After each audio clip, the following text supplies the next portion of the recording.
Hello, ako nga pala si Anthony, isa sa libo-libong seaman na Pinoy at meron akong kwento na may kwenta. Natatandaan nyo pa ba, nung mga bata pa tayo, laging sinasabi ng mga magulang natin sa atin na edukasyon lamang ang tanging yaman na mapapamanan nila sa atin. Kaya mag-aral tayo ng mabuti. By the way, nakaapat na pala akong kontrata bilang seaman. Nag-apply ako online, i-type nyo lang sa Google or URL tab yung rclctrack.com. Gumawa ako ng account, nag-apply, na-interview at na-hire. Napakadaming position ang available, hanapin at basahin nyo lang ng mabuti. I graduated with a degree in Hotel and Restaurant Management sa University of Rizal System Antipolo Campus. Ayoko na lang sabihin kung anong year, piling ko kasi ang tanda ko na masyado.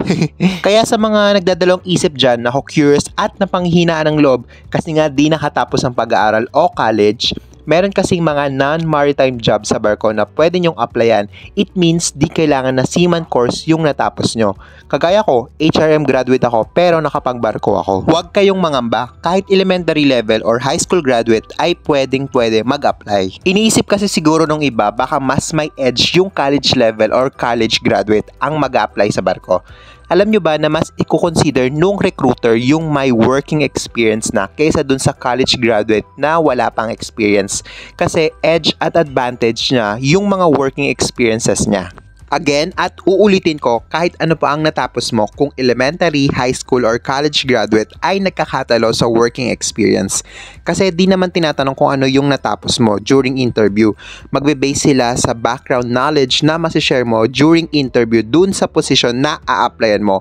Katulad sa department ng hotel, food and beverage, culinary, housekeeping, at marami pang department. Pero if in case sa marine department kayo mag-a-apply sa cruise ship, ay nire-require na dapat maritime course yung natapos nyo at syempre dapat may experience. May position like cadet at OS at madami pa dun. Meron namang mga college graduate na nakukonsider kasi nga nung nag-aaral sila self-supporting sila or working student sila. So pagkatapos sila ng college at nag-apply sila, ayun, nakukonsider yung mga ganong situation. Kaya mahalaga na mag-ipon din ng pera pag mag-apply sa barko kasi magastos talaga. Pero worth it naman kasi bawing-bawi siya, promise. Dapat tatandaan nyo din na ang labanan sa pag-apply sa barko, especially under cruise ship or passenger ship, ay hindi diploma, kundi working experience.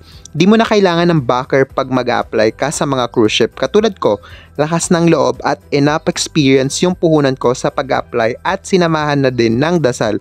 Walang backer to. Kaya sa mga nagbabalak mag-apply dyan, huwag matakot. Simulan nyo nang mag-apply. Mag-research, maghanap at magbasa online.